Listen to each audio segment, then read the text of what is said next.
Bonsoir, bienvenue sur ma chaîne, le miroir de la magie. Je suis contente de vous retrouver pour une vidéo. Donc là, je vais faire l'énergie des cancers balancés verso. J'utilise l'oracle de la voix des âmes et je tire une carte de l'oracle magie de la nuit. Voilà, donc j'interdis toute interférence d'entité et je me connecte donc aux énergies. Attendez, juste je mets le bois de Paolo Santo. Voilà. Et je me connecte aux énergies du cancer balance verso. Allez, qu'est-ce que j'interdis toute interférence d'entité? Cancer balance verso, s'il vous plaît, gratitude infinie. La dualité. Bah, c'est un petit peu l'énergie de la balance, ça, hein, la dualité. Hein. Allez, hop, celle-ci qui a voulu venir. Les reproches. Reproches, culpabilité. Donc, on passe de un serpent à 2 serpents. Donc, là, du coup, ça me vient 3, donc... et j'ai envie de dire, ouais, c'est le 3, donc c'est vous savez, c'est 1 plus 1 égale 3, ça m'est venu, donc c'est les flammes jumelles.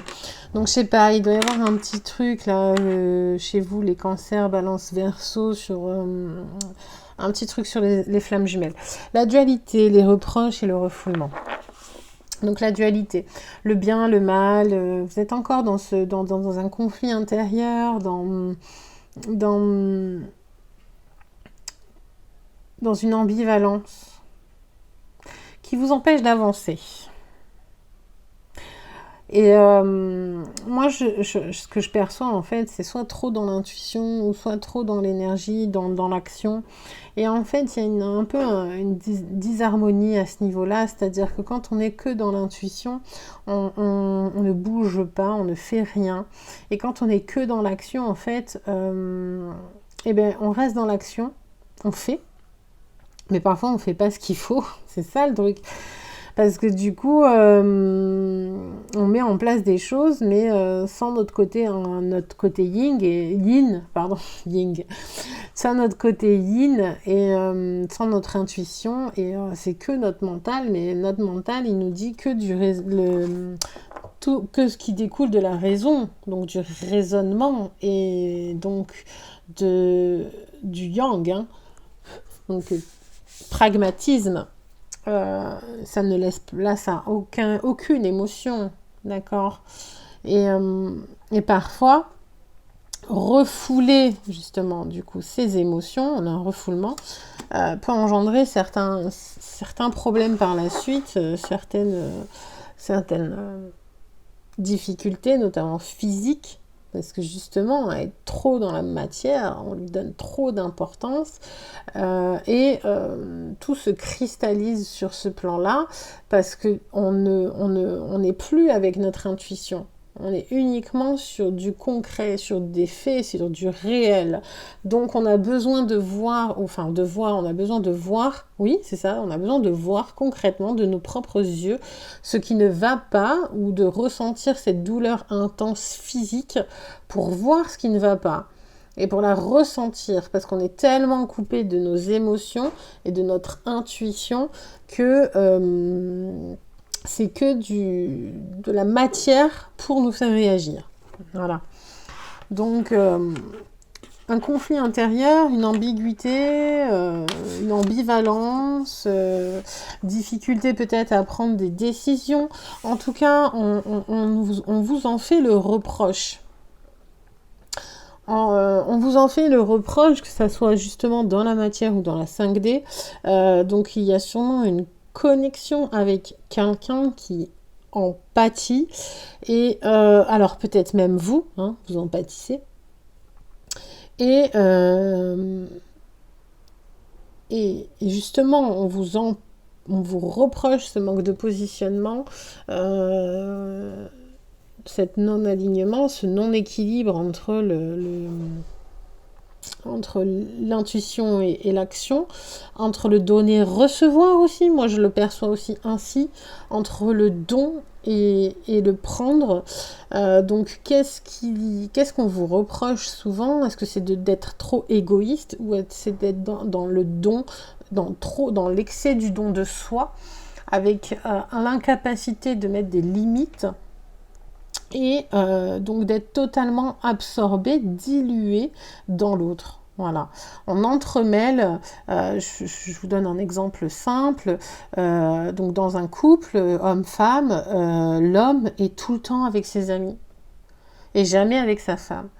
Donc, ou très rarement avec sa femme en fait. Donc c'est vrai que sur une journée de 24 heures, admettons vous bossez 8 heures, bon ça, la plupart c'est 10 ou 12 heures, donc voilà, admettons vous travaillez 8 heures, après ça vous allez voir vos amis 2 heures, donc on est déjà sur 10 heures en dehors du domicile.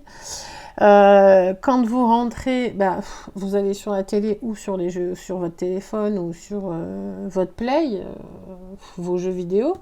Donc là, on est vite sur encore 1 ou 2 heures de loisirs. Mais du coup, quel moment vous partagez avec votre compagne? Enfin, voilà. Et donc, en fin de compte, vous faites que prendre du bon temps. Vous ne donnez pas de bon temps avec donc vous ne donnez pas de vous, de votre temps, qui peut être bon. Après, c'est peut-être parce qu'il ne l'est pas que justement vous allez le prendre ailleurs. Mais vous donnez trop de temps à l'extérieur et vous ne consacrez pas assez de temps à votre famille intérieure, et ce qui provoque en fait des reproches en permanence. C'est évident. Donc donc soit ou même ceux qui ne savent jamais dire non. Donc vous êtes sursollicité par tout le monde jusqu'au jour où vous direz non. Non, non, j'ai pas envie, non. Là, je suis avec ma femme, je vais manger avec ma femme, point, quoi. T'es content, c'est bien, t'es pas content, écoute, change de pote. Alors, il faut quand même que les gens comprennent que y a des limites et que il y a des priorités aussi, et que bon, les potes, c'est sympa, mais vous vivez pas avec, quoi. Et bon, c'était un exemple particulier, il y en a plein d'autres, voilà. Après, vous voyez en fonction de votre vie et de ce que vous vivez vous personnellement, mais quelqu'un qui est trop dispersé, trop phagocyté par trop de choses, fait que ça engendre des reproches. Les reproches, personne aime entendre des reproches H24, c'est évident. Dès que même d'ailleurs, on a tendance même à fuir la vérité. La vérité fait mal, on ne veut pas l'entendre. Donc si on a du mal à poser des limites, qu'on a tendance à se faire bouffer par les autres, et que quelqu'un, votre femme vous le dit, voilà, t'es incapable de dire non, tu n'arrives pas à t'imposer, tu n'arrives pas à leur faire comprendre que non. Donc voilà, donc forcément, ça c'est difficile à entendre. Et qu'est-ce que vous faites? Vous fuyez. Et en plus, du coup, vous fuyez vers qui? Vers vos bourreaux, vers ceux justement qui engendrent, qui créent cette situation en fait. C'est juste extraordinaire. Donc vous voyez, le comportement humain, il est juste incroyable. Donc le fait de refouler ou de rejeter ce qu'il y a à travailler, donc c'est-à-dire vous imposer, mettre des limites, en fait vous allez avoir tendance à refouler la personne qui vous pointe du doigt ce qu'il y a à travailler, et vous allez aller vers les personnes qui vous empêchent de travailler. C'est extraordinaire. Donc voilà. Je pense qu'à un moment donné, faudra mettre le haut là, faudra taper du poing sur la table, et faudra mettre fin à cette dualité qui engendre des reproches et des refoulements. Parce que va falloir regarder la vérité en face, il va falloir s'accepter, il va falloir ne pas culpabiliser, parce que la culpabilité ne résout rien. Ça, soyons bien clairs, à part créer une stase toxique, ça résout strictement rien, la culpabilité. C'est l'action. Voilà. C'est de l'action, et c'est action avec intuition. Ok. Évidemment, faut vous écouter, ce que vous voulez. Donc, c'est peut-être faire le point sur ce que vous voulez réellement, ce que vous souhaitez réellement. et de s'imposer, de mettre des limites pour éviter tout refoulement, tout rejet, tout prendre son avenir en main en fait. Voilà, là on a une main en haut, une main dirigée vers le ciel et une main dirigée vers la terre. Donc il faut vraiment s'aligner, mettre les mains dans la pâte pour pouvoir justement récupérer. Voilà, là elles forment une coupe, donc elles sont déjà face l'une à l'autre, donc déjà elles sont dans la même direction et elles s'apprêtent à recevoir l'abondance, hein, la coupe, le Graal, c'est-à-dire rayonner. Donc là, et du coup voilà, vous voyez. Là, il y a la lune et le soleil dans cette main, voilà. Et donc, lune vers la main de l'intuition dirigée vers le ciel et la main de l'action dirigée vers la terre.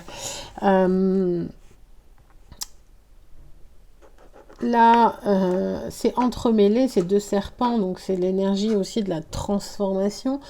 Donc on transforme, on prend le blanc, on prend le noir, on prend en fait nos deux parties, ombre et lumière, et on fait un bloudi-boulga pour se transformer, pour pouvoir aussi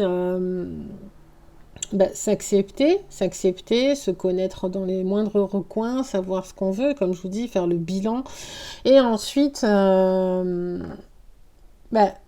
lune et les rayons du soleil sont ensemble pour pouvoir voir. Et une fois qu'on a accepté la réalité, on peut créer et être dans l'abondance, à faire une coupe, de recevoir ce qui nous est dû suite au travail effectué de la transformation intérieure.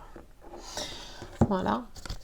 Je vais vous donner... Attends, non, je vais pas les ranger parce que des fois ça me vient des petits trucs. Et là, je vais vous tirer une carte de la magie de la nuit. Ouais, parce que des fois, il y a des petits trucs qui me sautent aux yeux comme ça et j'aime bien. Qui me donnent des intuitions. Allez.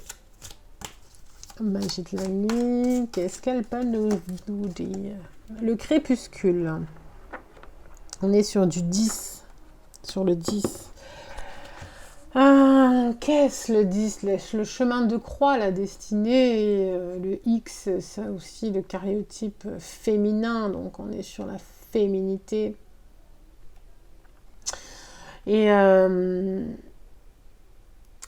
le crépuscule, c'est quand même aussi donc la lumière qui vient juste avant que le soleil se couche et se lève. Donc c'est doux, comme je vous dis, c'est une situation qui doit être transitoire. Vous devez prendre la lumière, la chercher et pas la recréer, mais vous déployez. Voilà, vous devez déployer votre lumière et elle est douce, elle est douce de transformation et d'élévation. Mais